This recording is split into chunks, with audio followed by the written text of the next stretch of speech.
Hello, everyone. James Smullin here, and I appreciate the opportunity to be able to stand in front of you and talk about a topic that I enjoy, that I'm passionate about, and that I love. But I want to share with you some statistics about the modern day teenager right now, the adolescent boy or the adolescent girl. Right now, the mental health of teenagers has sharply declined in the last 25 years. Chances that a 15-year-old will have behavioral problems such as lying, stealing, and being disobedient to parents has more than doubled. And the rate of emotional problems such as anxiety and depression has increased by 70% among adolescents. This is a troubling statistic. And back in 1910, there was an Ernest Thompson Seton who was talking about in England, looking about at the adolescence of his country. And he said, "It is the exception when we see a boy respectful of his superiors and obedient to his parents, handy with tools and capable of taking care of himself under all circumstances." He said that was the exception to find that. Looking around at all the adolescents, he said, "Mostly I would find a lot of flat-chested, cigarette smokers with shaky nerves and doubtful vitality." That was what he found in England in 1910. And I have to say today, it's a lot the same. We have kids today who don't care about themselves and don't care about others. As we see the bullying and as we see the violence in the schools, and as we see the growth of these adolescents into adults to where it's carrying on as well. And so I want to talk about programs after school that can help kids out. We have a lot of great programs out there. There are a lot of academic programs that schools do, reading programs, math programs, and such that help kids out to be able to achieve more academic success and to be able to be involved with others. We also have a lot of great sports activities that can help them in many ways too with their physical activities. But a lot of times some kids don't connect with the sports. And also we have a lot of great programs that can teach some survival skills and some cooking skills. But I think there's one program above all that teaches all these things and can help teach a huge important part too, is loving one another and loving their fellow man, and that's the scouting program, the Boy Scouts of America. This program, me being a father of 5 boys, 3 of them right now active in the Boy Scouts of America, I feel it's a great program. I volunteer myself. I'm a scoutmaster. I help these boys in achieving their goals. The mission statement of the Boy Scouts of America is a great statement. It says that the mission of the Boy Scouts of America is to prepare young people to make ethical and moral choices over their lifetimes by instilling in them the values of the Scout Oath and Law. The Scout Oath, if you don't know the program, states when a boy comes to the program each week, he promises that on his honor he will do his best to do his duty to God and his country, to be able to obey the Scout Law, and to help other people at all times, to keep himself mentally awake, morally straight, and physically strong. These are 3 great attributes that it teaches the Boy Scouts of America, and they want those values in them every single day. And the Scout Law also states that a scout is trustworthy, loyal, helpful, friendly, courteous, kind, obedient, cheerful, thrifty, brave, clean, and reverent. Again, those are 12 great attributes that are great for a boy to learn and to be able to think about every day in his life.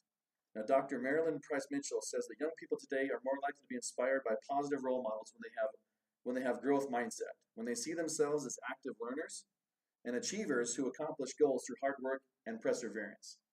With this type of mindset, youth strive to achieve their best selves, and they look toward role models to show them the way.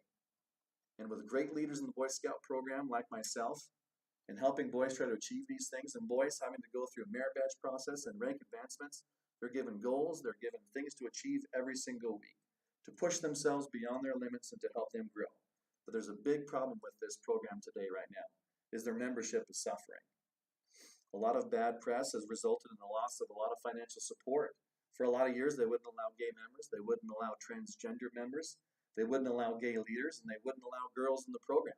This pushed a lot of people away from the program, and it lost their support.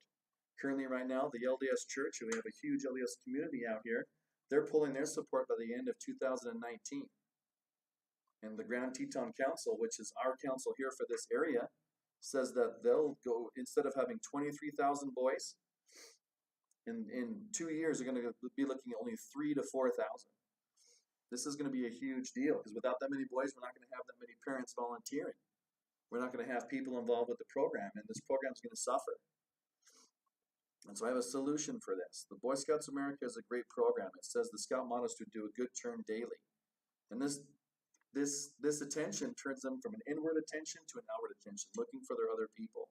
Volunteering is a huge, huge deal with this program, to be able to help these boys out, to be part of that, and to be able to help their community in their service hours. To be able to achieve the rank of an Eagle Scout, besides their Eagle Scout project, they have to serve 17 hours of community service. They have to be out there vigilant and helping old ladies get the leaves raked up from their yards. They have to be able to be out there and doing service projects for the community and helping out.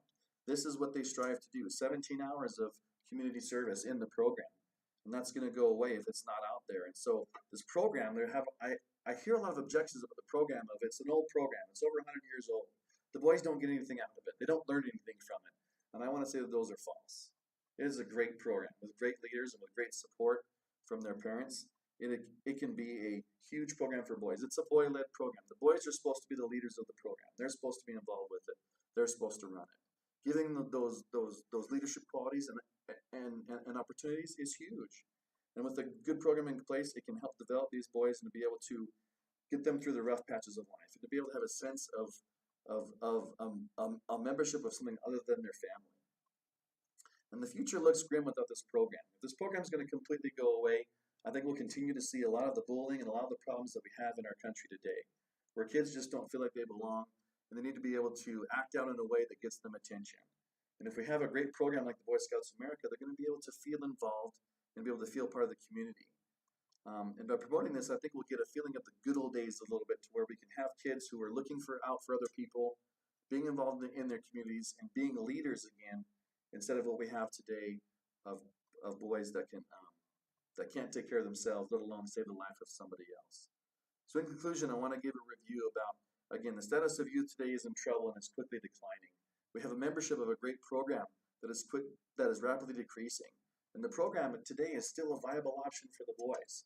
It's a great program that has a lot of great things. And H.G. Wells, in 1913, so 3 years after the program started, he stated that in England he found a boy that suddenly appeared in his world. He said it was the most agreeable development from the slouching, cunning, and cigarette-smoking town-bred youngster that he had seen before. Suddenly before him, and only 3 years after the program started, he saw a small boy in a khaki hat with bare knees and an athletic bearing, earnestly engaged in wholesome and invigorating games. This was the Boy Scout. And I want to call action to you guys. If you have a youth, if you have a boy, if you have a girl, get them involved in the program. It is such a great program. Encourage them, get them signed up. If you have time, become a leader. Be involved, volunteer your time. It's not a hard program to learn. I didn't know the program a lot. I knew some of it, but when I became a leader, I learned so much and I grew with the boys too. And if you don't have time, get with the Grand Teton Council here in town. Get them some monetary donations. They don't need a whole lot. If a lot of people give a little bit, it's going to add up and it's going to help the program. Because I tell you right now, one person can make a difference, whether it be a leader, an adult, or whether it be a boy. One person can be everything that can be. Thank you.